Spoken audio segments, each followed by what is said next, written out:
The first downpour of Kairumt rattled the thatch like 1,000 drums, and Yonas pressed his palm against the low rafters of the tukul roof, feeling the rhythm of the rain through reed and grass.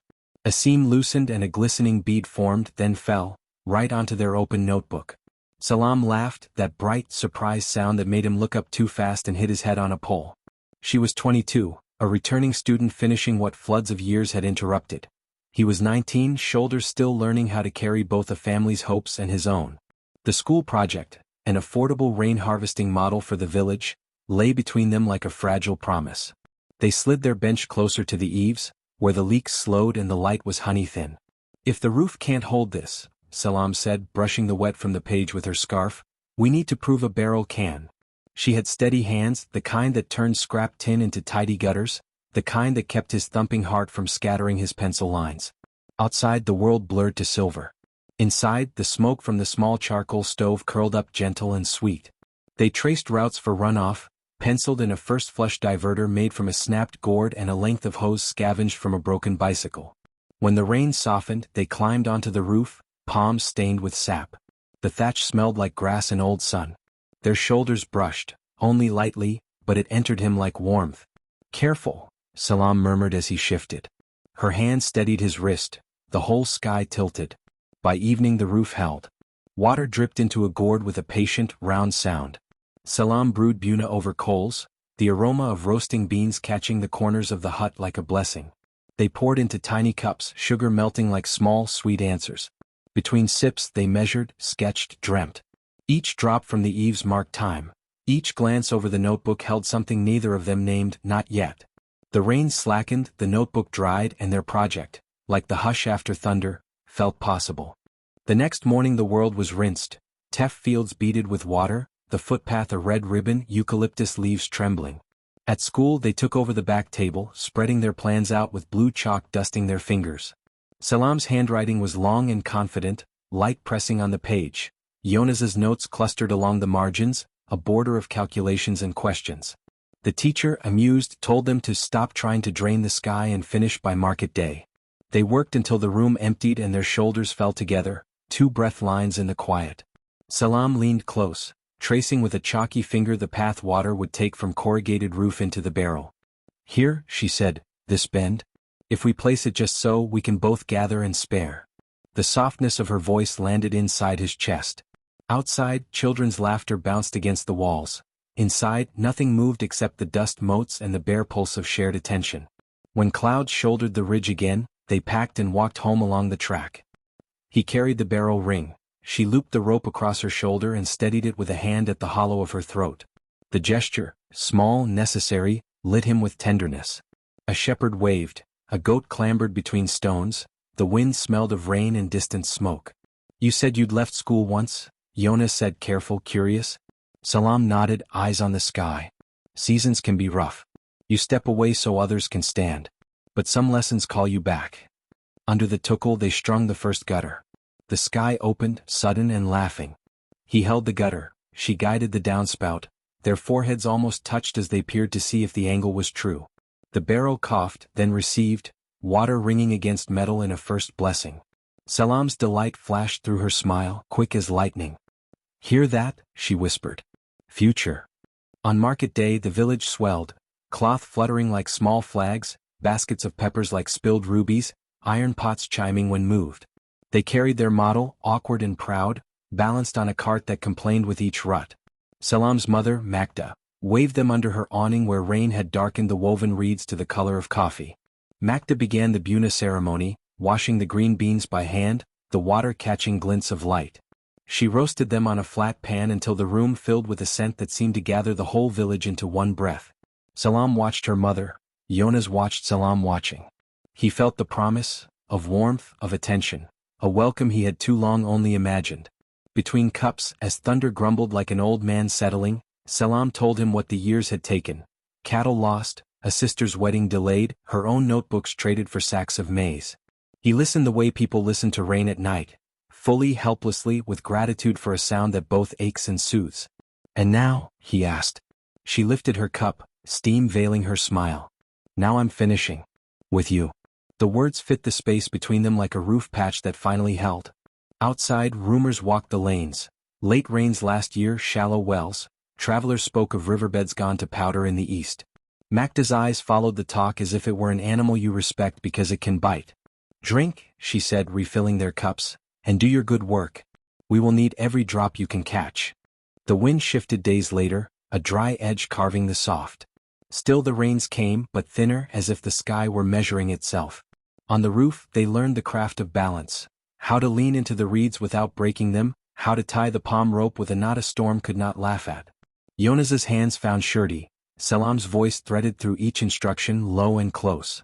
One afternoon they tested their first flush gourd while clouds sulked, promising and withholding. It's a stubborn sky, Selam murmured, lifting her face. A single drop fell on her forehead and slid down the length of her nose. Without thinking, he touched it away with the back of his finger. The closeness startled them both, the huge world narrowing to a line of water on skin. She caught his hand lightly, moved it aside, and in that small motion was everything sacred about restraint and everything wild about what it restrained. They walked to the ridge to watch the horizon. The river far off looked like a silver belt gone thin at the holes. A radio crackled in the distance, a talking voice about failed pastures and trucks that did not come. Selam's smile dimmed, not gone, only folded. If it worsens, she said, we will go where there is grain. We've done it before. The words were practical. But the wind, ungentle, carried a tremor from her throat to his bones. The day the rain found them on the ridge started with a dare. If we can capture 20 liters by sunset, Yonas said, I'll carve your name into the barrel band. Selam laughed. You'll waste the band. Still, they placed their model beneath an overhang of rock, rigging gutters with rope and hope. The first drops were shy, then the sky gave in, generous for once.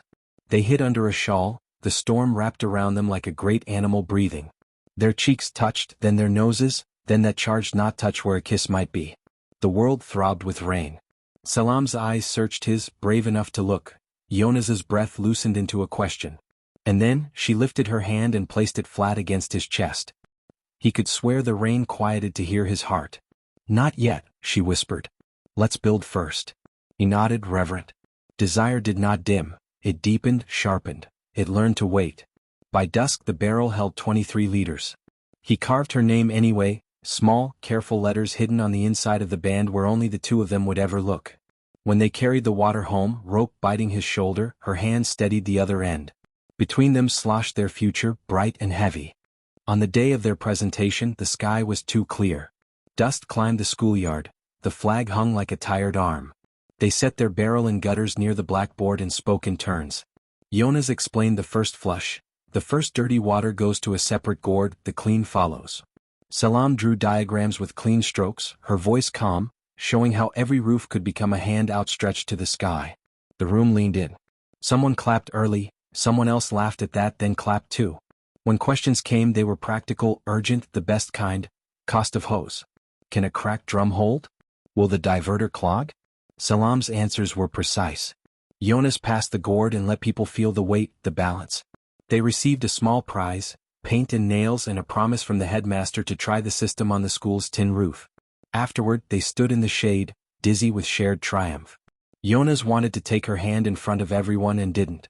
Instead he said, we're good together. She met his eyes, steady as the earth. We are.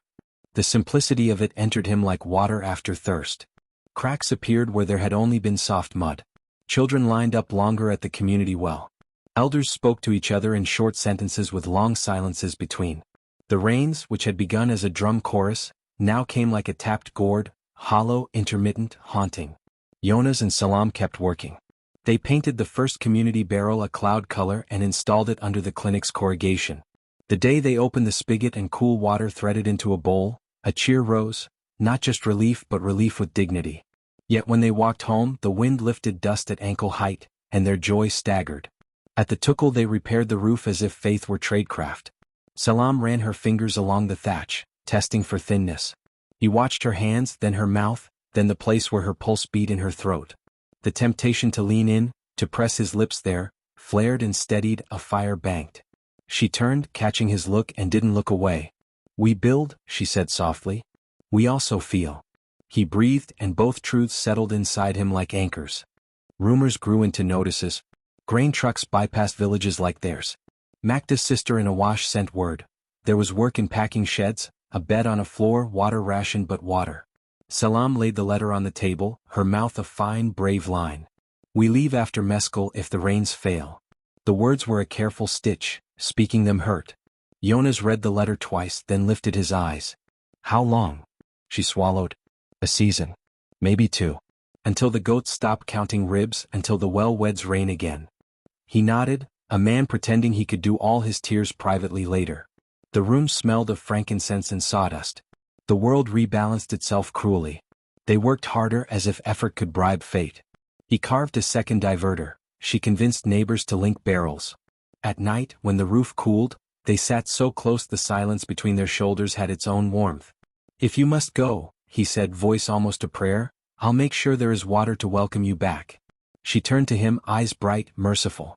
And I'll come back to the sound of it. They decided to paint one barrel a deeper blue, the color of a promise you can stand on. While paint dried, they pressed their palms in it and left prints under the rim. Not for public view. Private marks so that when Drought had them in its mouth, they could remember they were not entirely swallowed. The afternoon heat made the paint gummy. They waited out the tackiness in the shade, legs almost touching, shoulders lined up like 2 stalks leaning. Say it, Selam whispered. He knew what she meant. He breathed once, twice. I love you. The words stepped out of him and did not take them back. Her eyes closed, then opened, luminous, and his name on her lips felt like a door swung open to a room he already knew by heart. I love you too. They kissed with the care of people who know how precious and volatile water is. No rush, no theft. A meeting that was equal parts hunger and reverence. When they parted, their foreheads stayed touching, breaths braided. The barrel glowed in the late light. Their handprints deepened as if the paint had taken something of their living into itself. They traded keepsakes in the days that followed, small anchors against the pull of distance. He gave her the smooth eucalyptus bead he'd carved from a fallen branch after his father died, the only thing that had made his hands feel competent again. She tied it at her wrist with a strip of her scarf. She gave him a paper crane she'd folded from a sugar wrapper during their first bunit together. Delicate, improbable, for flight without leaving, she said, and he tucked it into his notebook. They walked the dry riverbed, the stones clicking under their sandals like speech. He told her about the night he and his brother stacked sacks against the door when jackals came too close. She told him about the city once. Horns like angry bees, concrete that kept heat like a bad secret, a job that paid in exhaustion. In the hush that followed, they let hands find each other, fingers interlacing like woven grass. At evening they returned to the roof for one more inspection. Overhead a single dark cloud drifted like a slow hope. Tomorrow, Selam said, not promising, not asking. Just a word to hold the night in place. It did rain, briefly, fiercely, as if the sky remembered itself all at once and then forgot again. They were on the roof when it began, sealing a seam, rope between their hands. The first sheet drenched them, water flattening hair, soaking cloth to skin. He laughed, helpless with joy. She closed her eyes and lifted her face of its own accord. In that shining moment, they kissed again, rain beating at the corner of her mouth, his hands respectful at her back, her hands certain against his jaw. Their names rose with the steam from their bodies, floated, settled. The storm spent itself in a rush. The barrel took what it could. Later, in the drying quiet, they sat with blanket and tea, mouths red from heat and sweetness, eyes soft and bold. If we were selfish, he said. We are brave, she corrected, and he took the word as both shield and benediction. Morning cracked pale, the kind that makes every sound feel like it might break something. The bus would pass the road by the acacia at dawn. Magda burned frankincense. The hut smelled like goodbyes and holy days. Neighbors came, pressed bread into Selam's hands, said blessings that were 2 parts hope, 1 part fear. They stood a little apart because sometimes love needs a pocket of privacy even in a crowd. Yonas gave her a notebook with the project's latest drawings, margins crowded with questions he wanted to ask her later. She slipped him a letter sealed with the pink of her scarf. Open it when the light is too much. The effort to smile pulled at her mouth. His did not cooperate at all. When the bus rumbled into view, dust preceding it like a herald, they held each other one long moment, the kind that lives inside the skin long after it ends. Nothing indecent passed between them, only devotion so plain it made the air careful. Build, she said into his shoulder. Return, he said into her hair. And then she climbed aboard and dust took her for a while before the bend did. The drought tightened. Wells fell quiet like drums turned face down.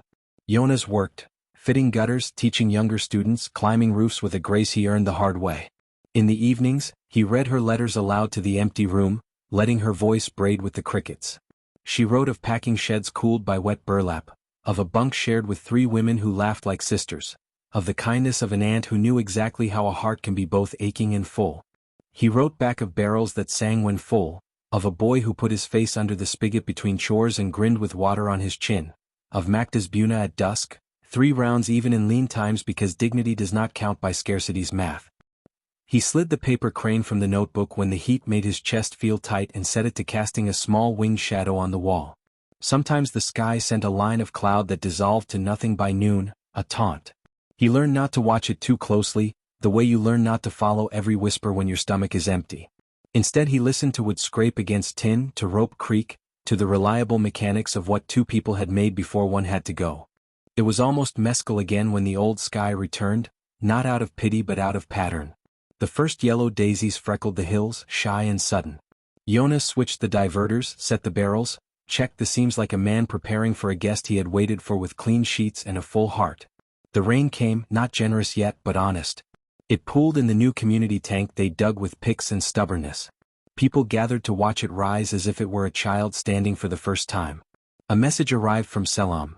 The sheds were closing for the season, the ants' floor was fine but a bed in one's own village was finer. If the roads hold, she wrote, I will be at the acacia by the next market day. The words made his knees consider giving way. He laughed alone and did not feel alone. He stood under the eaves in a clean shirt, hands smelling of paint and soap, and thought of the first leak that had brought them together. The roof no longer dripped. The work had held. So had the other thing, the harder, brighter, quieter work of the heart. She was there, the scarf a different color, the smile exactly the same. Dust rose around the bus like a small storm, then it parted and Selam stepped down carrying a bag and a season's weight that vanished when she saw him. They didn't run. They walked toward each other like 2 people who had practiced crossing distances in their minds and could do it now with grace. They met under the acacia. He touched her wrist where the eucalyptus bead still lived. She touched the pocket where the paper crane always rested. For a moment they only looked, letting months travel back and forth between a gaze. Then he took her hand, then she leaned her head to his shoulder, then he said her name the way water says stone, again and again until it's smooth. They returned to the tukul, to the roof that once leaked, to the barrel they had painted the color of an oath. It filled and overflowed that afternoon, and they laughed like people allowed to be loud. Macta brewed buna that tasted like the first time and the 50th time simultaneously. In the evening they climbed the roof one more time, not to fix but to sit, their shoulders touching, their fingers threaded. The rain stitched the world to itself. Their love, deep and intense, moved through them with a clean cadence of weather that keeps its word.